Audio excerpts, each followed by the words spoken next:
Fiadanana, ny tantarantsika androany dia mitondra ny lohahevitra hoe mahay miato.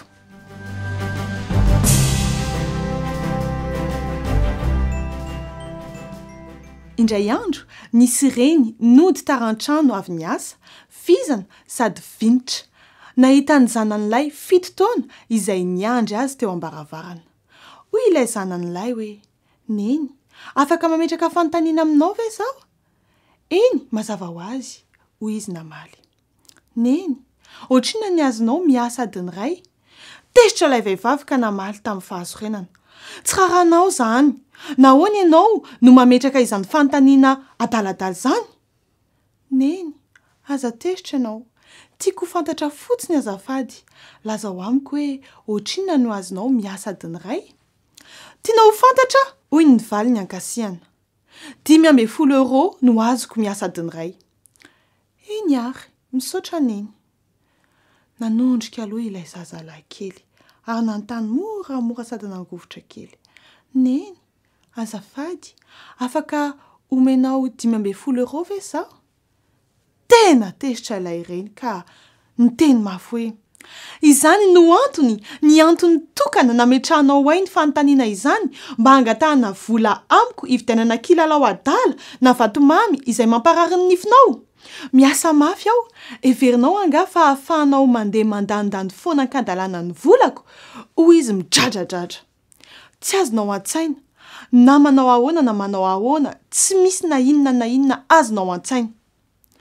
Nanondrika ny lohany ilay zazalahy kely, ary niditra tany an'efitrano. Nakato ny moramora ny varavarana.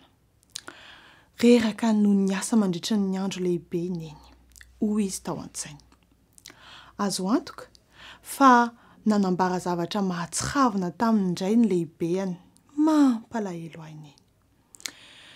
Nipetraka ilay vehivavy. Nandrotry ny fahatezerana mafy izy. Efa tafahoatra koa ny an'ny zanak'ilahy. Tsy mahalala voky mihitsy.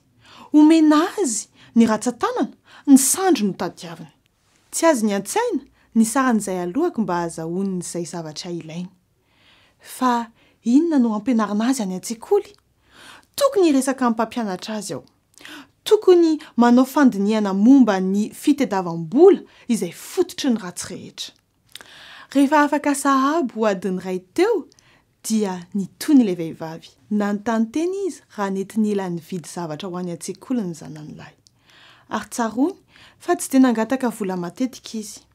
Nizotra tany amin'ny efitry ilay zazalahy kely izy, ary nisokafana ny varavarana. Matory nga ianao? Tsy neny. Nieritreritra hoe nasika angamba aho teo? Hoy ilay vehivavy. Nanana andro tena ratsy be aho, ary sositra kan-dalàna. Ity ilay 500 euro nangatahanao tamiko. Ampiasao amin'izay itiavanao azy. Niarana ilay zazalahy kely, sady nitsika, ary nika hoe, faly loatra aho, misaotra neny. Dia avy eo, teo ampanangana ny ondany, namoaka vola madinika izy. Hitan'ilay vehivavy fa efa nanam-bola zazalahy, dia tesitra indray izy. Nahoana no nila vola ianao nefa nanana? Hoy izy monmonina nikatry nify mba hitazomana ny atezerana. Nanisa moramora ny vola n'ilay zazalahy kely, nanandratra ny masony any amin'ny reniny. Satria tsy ampy ny nananako teo fa ankehitriny, eny, manana ny ampy aho. Manana 500 euro aho, ampiana ilay 500 euro omenao ahy, izay manome 30 euro. Noho izany, afaka mangataka adiny 2 amin'ny fotoananao. Maniry ny sakafo hariva miaraka aminao ara-pitso, mety ho adiny 2 raha kely indrindra mba hitantarako aminao izay tiako tantaraina. Torotoro ny alahelo ny fon'ilay reny. Nofihiny ny zanan'ilay kely mandra-pahasepitra azy ary ny talahoiny mba hamela heloka azy. Riray aman-dreny, tsaroanareo fa mandalo ny fotoana. Indray andro dia ho tara loatra. Ny zanakareo dia ia lehibe, ary izany alahelo ny amin'ny tsy mba nandaniana fotoana mihitsy ny arahana amin'ny reniny na ny dadany izany, dia hijanonao anatin'ny fony ary hiteraka fahabangana lalina. Ary ianareo, indray andro rehefa lehibe ny zanakareo, dia anenina mandritra ny fiainanareo manontolo, fa tsy mba nandany mihitsy adiny iray miaraka taminy. Ny fitiavana dia mihoatra noho ny volamena sy ny vola fotsy. mihitsy tsaroanareo fa raha ampitso dia ho tara loatra